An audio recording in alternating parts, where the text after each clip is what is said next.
Bien, si tienen sus Biblias, vayan a Mateo 15, del 1 al 20. Ahí pongan el pausa aquí al video y ahorita que regresen doy la explicación. Bien, dice un chiste. ¿Cuántos cristianos se necesitan para pintar el templo? Cinco. Uno que lo pinte y cuatro que comenten que la pintura vieja estaba mejor.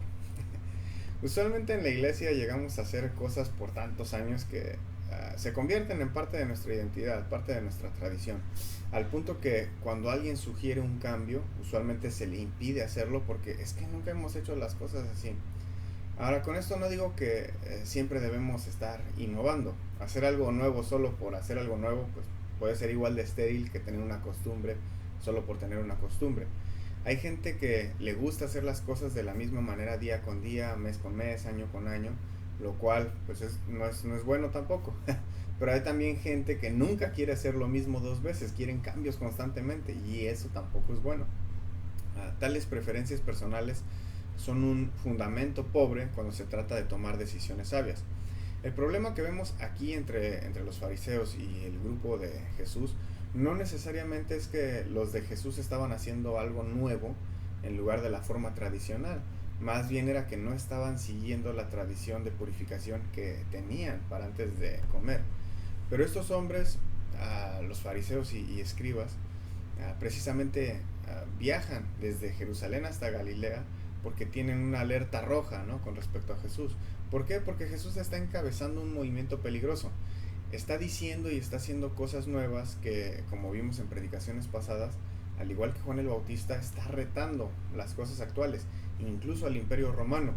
Y no solo es peligroso hablar en contra del imperio, el problema se vuelve más grande porque hay masas de gente siguiéndolo. Por eso es que van los líderes religiosos de tan lejos hacia donde está Jesús para saber pues qué está pasando, para ver si Jesús está haciendo las cosas como siempre las hemos hecho o si está siendo pues desleal, ¿no?, a ellas. Y no es imposible de creer que viajaran de lejos para esto. Recuerden a Pablo cuando era Saulo, iba viajando de Jerusalén a Damasco, que de hecho es el doble de distancia de viaje que estos escribas y fariseos. ¿Y para qué estaba viajando él? Pues simplemente para perseguir a los seguidores de Jesús. Y vemos aquí que Jesús no oculta quién es o qué está haciendo. No trata de negar que rompieron una tradición. No dijo, ay, perdón, pues no sabíamos de esa regla. Al contrario, Jesús se las voltea al exhibirlos en su propia hipocresía. Jesús no es diplomático cuando está tratando con hipócritas. Las tradiciones de los fariseos tenían el efecto de negar algo más importante que la tradición, es decir, la escritura misma. Obviamente, pues esto es una pedrada fuerte para aquellos que piensan, ¿no?, que sus tradiciones encarnan la práctica de lo que la escritura enseña. Pero Jesús le señala un caso en particular en donde pues sucede lo opuesto. En los 10 mandamientos se encuentra un mandamiento que es honrar a tus padres. Esto significaba por lo menos que cuando los padres envejecían, los hijos debían cuidar de ellos. Pero la tradición de los fariseos les permitía que si alguien donaba un regalo al templo con el precio equivalente de lo que gastarían con sus padres, pues bienvenido, ¿no? Estaba permitido. Al fin y al cabo es para el templo, ¿no? Y como era beneficio para el templo, era un beneficio para Dios. Entonces, pues quedaban excusados, ¿no?, de no cuidar a sus padres. Esto para ellos parecía un acto piadoso o religioso, pero en realidad minimizaba el punto de la ley. Detrás de esas palabras piadosas o religiosas, sus corazones no tenían la intención de realmente hacer lo que Dios quería que hicieran. Y en lugar de darle la importancia debida a la ley, a la escritura, lo que hicieron fue elevar sus costumbres o tradiciones por encima de los mandamientos de Dios. Este tipo de problema sucede con frecuencia en las iglesias, especialmente cuando se tiene un edificio. Pero una iglesia, bueno, como la nuestra, que ahorita en el momento no tenemos en sí un edificio, no significa que esté exenta de este problema. Debemos preguntarnos con frecuencia, ya sea en lo que enseñamos o en lo que asumimos que otros hacen o que harán, si está basado en la escritura misma o si es una tradición humana que pues tal vez deba de ser retada. Con esto no digo, como dije al principio, que debemos pensar, eso ya es anticuado, necesitamos algo más actualizado, más moderno. No, Jesús no estaba diciendo que cuando algo se convierte en tradición debemos innovar. De hecho, lo contrario es lo que está sucediendo aquí. La crítica que le da a los fariseos es que sus más recientes tradiciones están tomando el lugar de un fundamento más antiguo, la palabra de Dios. Como cristianos debemos cuestionar tradiciones humanas, pero debemos asegurarnos que al hacerlo, nuestra base siga siendo la palabra de Dios, no otra tradición humana que reemplace a la antigua, solo por el simple hecho de querer algo nuevo. Como dice un dicho, ¿no? Si no está roto, no lo arregles. Lo que Dios nos pide no está roto, pero puede que muchas de nuestras tradiciones sí, o futuras tradiciones que lleguemos a tener, especialmente cuando pues, muchas veces se tiene un edificio de reunión. Jesús le dice a los líderes religiosos que son ciegos, que guían a ciegos. Un peligro de confiar en las tradiciones de las tradiciones religiosas humanas es cegarse a lo que la Escritura realmente dice. Hay una tendencia en muchas de las iglesias, especialmente las que ya tienen pues, muchos años, de que leen la Biblia filtrando su comprensión a través de las tradiciones y rituales que tienen. Y entonces, en lugar de entender el texto, solo reafirman su tradición. En el caso de la tradición aquí, ¿cuál era el punto de la tradición de purificación? El punto era ser el tipo de persona que Dios quiere que seas, puro.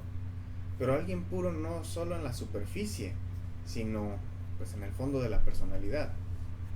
No había nada malo con la tradición de lavarse las manos. Hoy entendemos esa importancia todavía más, ¿no? Porque ahora sabemos de la existencia de los microbios, por ejemplo. Pero el problema es que esta tradición se convirtió en algo simplemente superficial. Con que estuvieras limpio por fuera, que es lo que la gente ve, pues ya estás bien, ya quedaste bien ante todos. Pero la Biblia nos dice que Dios examina lo de dentro, y ahí es donde quedamos mal si solo nos enfocamos en lo externo. Por eso Jesús les dice hipócritas.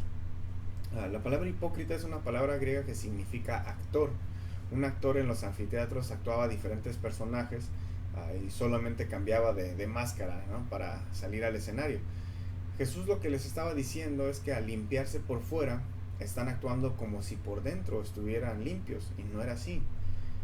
Muchas veces somos eso, actores, somos hipócritas. Aparentamos algo por fuera, pero por dentro estamos mal.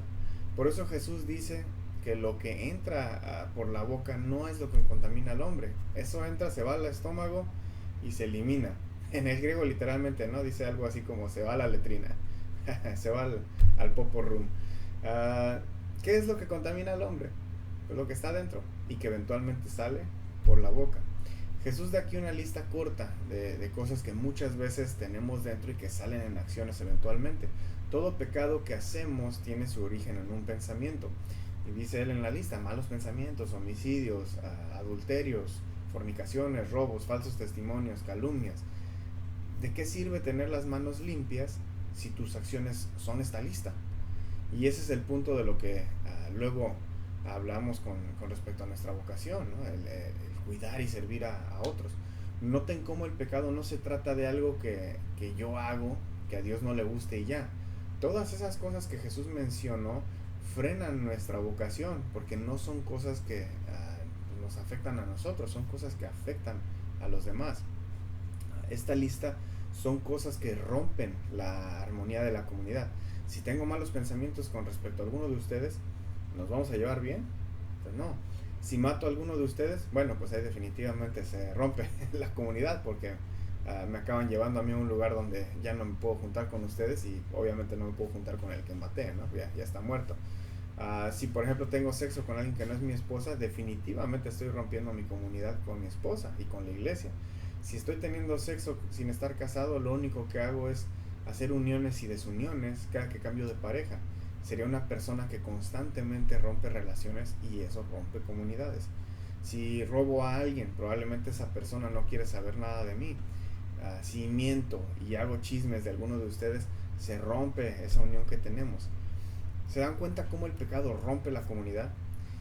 ¿Y cómo llevo a cabo mi vocación de servir y cuidar al prójimo si estoy rompiendo mi comunión con el prójimo? Ese es el punto de Jesús en todo esto. El trabajo que Él hace, el trabajo que Dios hace por medio de nosotros, ofrece una cura para este tipo de impureza profunda que tenemos. No es que la tradición de los líderes fuera mala, era un buen inicio para buscar pureza. Lo malo es que hasta ahí se detuvieron también, se quedaron en lo superficial.